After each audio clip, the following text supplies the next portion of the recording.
Sa 35 years po, ano-ano na po ang mga naganap sa Inner Voice? Okay, napakadami na. Kasi nung 1991, tinayo namin yung Inner Voices. We're college bodies. Tapos, sa isang program sa school namin, we were parang goaded by our classmates to perform. Pero ang nangyayari nun, instead of singing yung kanta na sikat na, we decided to sing a song we made, title nun, Please Stay. But to our surprise, yung mga nanood, pati mga classmates sa amin, nagustuhan yung original song. So doon nagsimula yun.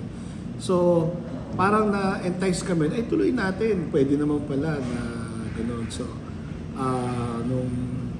after a while, after a few, 1 year nag-practice kami, 1991 yan, 1992, nagsimula na kami tumugtog sa mga iba't ibang spots, and then in 1993, yung first real Yun ang pangalan talaga. Inner Voices na talaga. Kasi fans kami ng Intro Voice. So sila yung sikat nun eh. So medyo, naghanap ka na medyo hawig ng pangalan.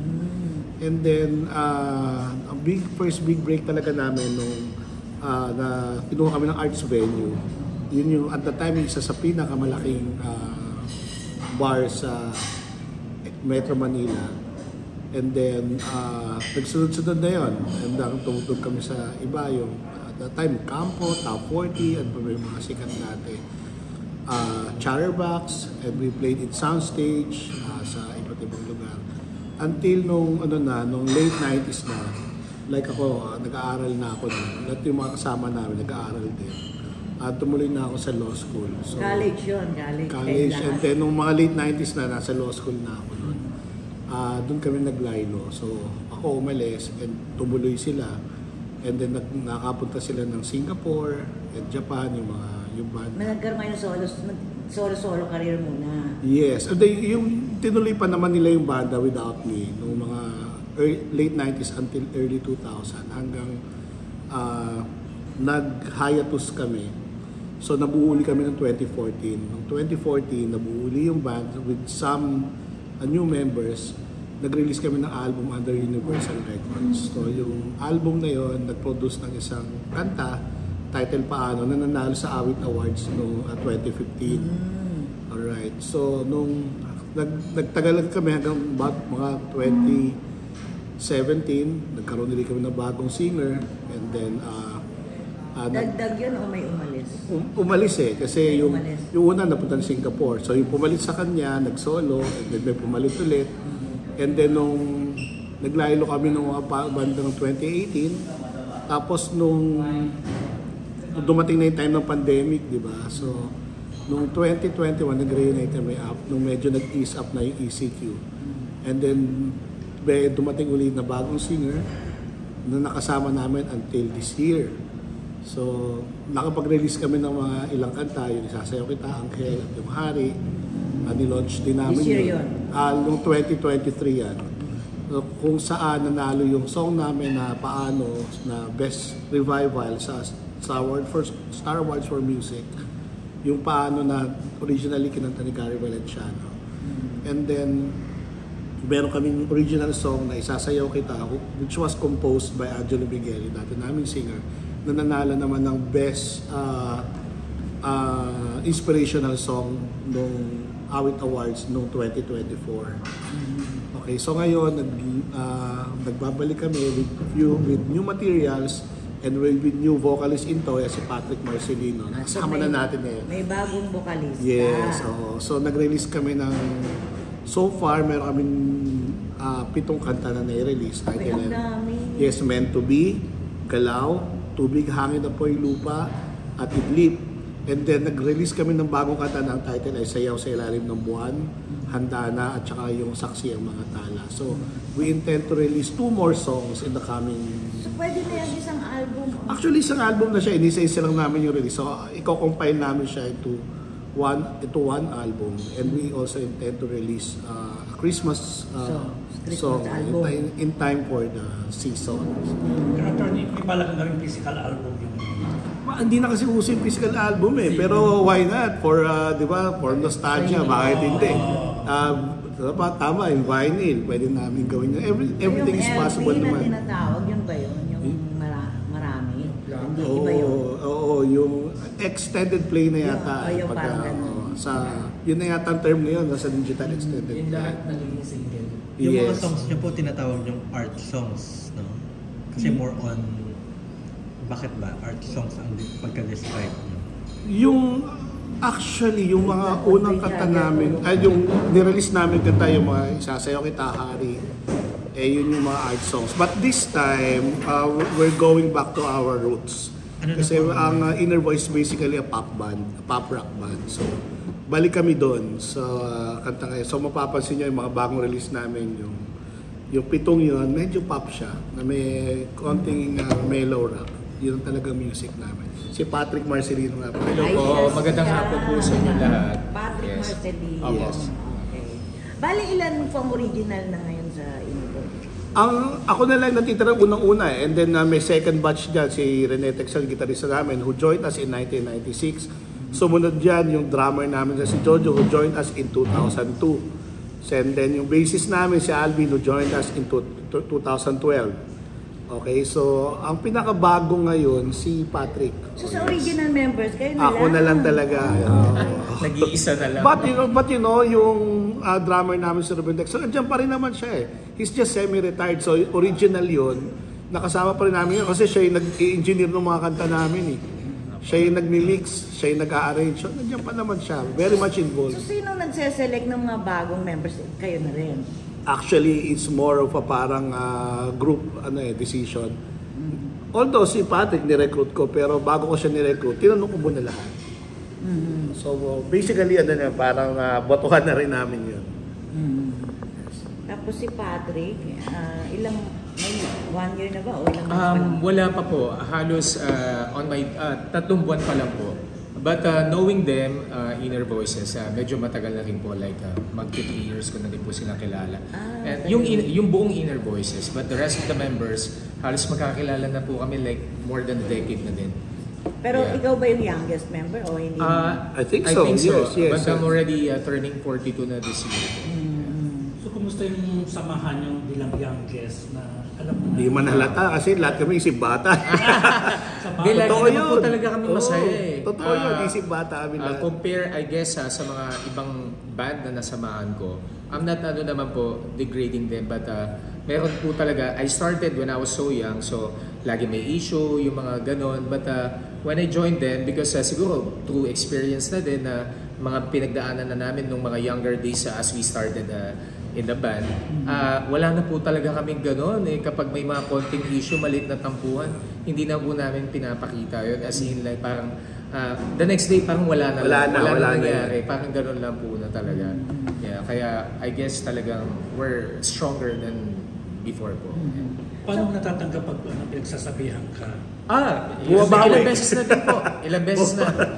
Mga small issue, may small matter lang naman po na I need to develop din. Reminders lang naman. Reminders lang actually. Wala namang ano po. Yeah. Hindi uso sa amin yun eh, yung punahan, critic, hindi. Ang number 1 dyan, yung mga minsan late. Yan, yung mga gano'n. Kumbaga, mag-aasaran na lang po talaga. Minsan pasaway lang, pero konting-konti lang talaga. No wonder, that's our culture, kaya 34 years na kami. Opo. Yun yung sikreto namin. Anong reaction mo pag kinukumpara ka sa dating vocalist? Okay lang naman po kasi magkakilala din naman po kami ni Angelo and I don't take it too serious talaga. And as a band naman talaga, meron naman talaga minsan aalis, may mawawala, magdi-disband, then mag-regroup ulit. So, it's normal as a musician sa banda po. Pero never pong nag-disband ito, no? Nag-hiatus lang. Nag-hiatus lang kami, Wala pong di pa nag-disband. Kasi kahit na hindi kami active, nagkikita-kita kami. In fact, mga ninong kami ng mga anak namin. So, ganun. Tapos, yung mga nagko-compose ng kanta nyo, meron bang composer sa inyo? Ako, mainly ako. And we have friends na, well-meaning friends sa in the industry na tumutulong sa amin. Isa na dyan si Bob Mitra, na gumawa ng kanta namin na Idlip. Ano ba yung ginawa ni Bob? Yung Tubig Hangin na po yung pa. Si Yak po siya gumawa nun. And we also have Glenn Mapue na siya namang gumawa ng Galaw na pinopromote namin ngayon. So, yun. Bukod sa kinumpos, ano pinaka-paborito mo doon sa mga bagong kanta? Okay, bukod sa kinumpos, ang paborito ko yung Saksi ang Mga Tala. Tapos yung Sayaw sa Ilalim ng Dahil yung Handa Na, yung tatlong yun, paborito ko talaga yun. Kasi, ang story nun na yung partner ko, na maraming binigay sa akin na tula. So yung lyrics nun, doon ko kinuha. So pinagtagpi namin, kaya halos istorya ng amin. Istorya talaga ng buhay. Love story nila. Kaya special sa akin yung kanta. ikaw pa. Ako naman po yung sinulat niya. Kasi Ang title? yung Meant to Be po. Kasi sumipsip ako sa kanya. May istorya yung Meant to Be na May story yun. din po talaga yun. Opo. Kasi si Patrick, kilala na namin since 3 years back. Almost diba? 3 years na yan. And then, yung kantang yun, nagawa ko noong 2015 pa. Matagal na. And then, hindi bagay sa dati namin singer si Adjan, hindi bagay sa kanya. So, nung magkakasama kami, papuntang Tagaytay sa isang wedding event, kasama namin si Patrick, sabi ko, Pat, tubukan mo nga yung kantang to, mukhang bagay sa'yo. So, nagustuhan naman niya. So, kinakanta na niya sa mga live gigs niya. Until last year, mga November 2024, he asked me, sabi niya, Pre, mag-birthday ako, pwede bang hingin kong pa-birthday sa'yo yung kanta mo? Okay, sige, sabi ko, yun ang pa-birthday ko sa'yo, po-produce ko, i-record natin, so pina-arrange ko, kinanta niya, kasi gusto kong kantahin niya as solo. So nakanta naman niya maganda, so natapos namin noong December, so come January, he asked me, sabi niya, anong palak ko dun sa kanta? Di naman ako makasagot kasi he needed a band. So sabi ko, busy naman ako, Sinner Boy, sabi ko, sige pare, in due time, i-release natin yan. Nag-intay naman siya. Hindi ko naman alam na mapapalit kami ng singer. So, nung nagpalit kami ng singer, right away, may kanta na kami agad. Dahil kanta na niya yung kanta naman, yung Meant to Be. Kaya, special yun kasi yung title pa lang Meant to Be. So, yun talaga ang story na sa banda. Meant to be ka sa inyo. I think so. And for that song, then po, it started from that song, the Meant to Be. And then, nagtuloy-tuloy na lang po na ituloy namin yung mga ibang kanta na i-record na namin. Actually, hindi lang Meant to Be yung Idlip. Ipaparecord ko rin sa kanya solo eh. Oo, nagkataon na nangailangan kami ng vocalist. So, kinanta niya as our vocalist na. So, hindi naging mahirap yung transition dahil doon. Right away, during the transition, may project na kami agad. Paano po nakaka-apekto yung pagpasok ng bagong frontman? May inputs ba siya na ma-apply na sa buong banda? Malaki kasi we had to recalibrate retrofit yung mga kanta namin kasi syempre yung boses niya kailangan bagayan ng mga kanta namin. So nag-rehearse kami ng mga bagong kanta. Nung na-establish na namin yung kanta niya, unti-unti na namin binabalik yung luma. So ngayon, okay na lahat. Ikaw ba personally, Patrick, may mga inputs ka rin ba na sinasabi sa kanila and how do they take that? Oh yes, marami po. At for may mga ideas po ako sa songs, marami na po akong binigay sa kanya and unti-unti nagagamit na din po namin. And yung mga previous songs naman nila is nakakanta ko din talaga. Yeah. Most of the previous songs na ginagawa nila. So, yeah, madalas nag-input din po talaga ako kay attorney. Tsaka importanteng kwento, pag every time absent yung singer namin, siya yung pumapalit talaga. So kaya transition, hindi gaano kami nahirapan. Parang na-regularize lang namin yung dati na namin ginagawa. Aside from itong mga new songs niyo, ano yung mga big plans niyo for this year? To release more songs, lalo ngayong bare months, and promote. Meron din kami collaboration with other artists na medyo malayo sa ginagawa namin. And basically it's just music. Big concert. Well, kailangan mo nang mag-hit song, so tulungan niyo ulit. One hit lang. So right now, siyempre pangarap namin yun. It has to wait. Ano yung observations niya sa pagsikat ng kanta ngayon? Kasi, di ba may mga lumang kanta na magre-resurface pa rin after some year. Yung mga ganun kasi. Actually, yun yung inaasahan din namin. Kasi sabi namin, walang kantang nabubulok, di ba? I-record natin, let it remain there. Pag sumikat yan, well and good. Pag hindi, mag-antay tayo. And maganda yon, nagkakaroon ng hope yung mga artists na maybe not now, pero in the months or the years to come, pwedeng mag-hit. Yes, yeah. Pero hindi nyo sinubok ang kapag artista kahit man paano, walang nagpumasok. Wala nag-offer. Pero kung meron, bakit hindi? Kung may chance, why not? Wala nag-offer. Pero paano niyo po hinahandle ang competition? Kasi ang dami na ngayon. Although kayong nauna, ang dami na ngayon nagsusulputang mga ano. So ang daming kakompetensya. Totoo. Wala. I would just have to perfect our craft. Walang ibang solusyon eh. Mag-rehearse, gumawa ng kanta, huwag tumigil, mag-research. Ayun. Be better, yun lang talaga. May mga observations ba kayo sa ibang grupo or banda na ina-apply nyo rin sa sarili nyo? Kasi syempre hindi lang naman pwedeng puro kayo-kayo lang. Kailangan titignan nyo rin yung nasa labas. Oo, yes. Nanonood din kami ng ibang banda actually. At sumusupport din kami sa iba. So nanonood kami kahit indie. Nanonood ako. Personally, pumupunta ako sa mga lugar kung saan kami tumutugtog. Manonood din ako. Titingnan ko kung saan sila magaling. At kung may mali man sila gawa, iiwasan namin. Pero most of the time, na-emulate namin kung ano yung maganda nilang ginagawa. Yes. Kanino po kayo mga nagagalingan? Siyempre sa Side A, tsaka Neo Colors kasi ako, silang reason ba't ako nagbante. And of course, idol namin yung Intro Boys, although ano na sila ngayon, medyo hindi sila active. Pero sa mga active ngayon, sila tinitingnan namin. How ba sa mga bago? Sa mga bago, ano ba, gusto namin yung Dilaw. Ang galing. Di ba? Dilaw, yeah. Oo. Ano ba? Ay Lola More, kahit pa mga bata sila, pwede namin maging anak. Pero ang gagaling. Ang gagaling mga banda ngayon. Sobrang nakakatuwa. Yes. Pero yung changes po sa music industry mula nung nagsimula kayong ngayon, ano po yung napansin niyo?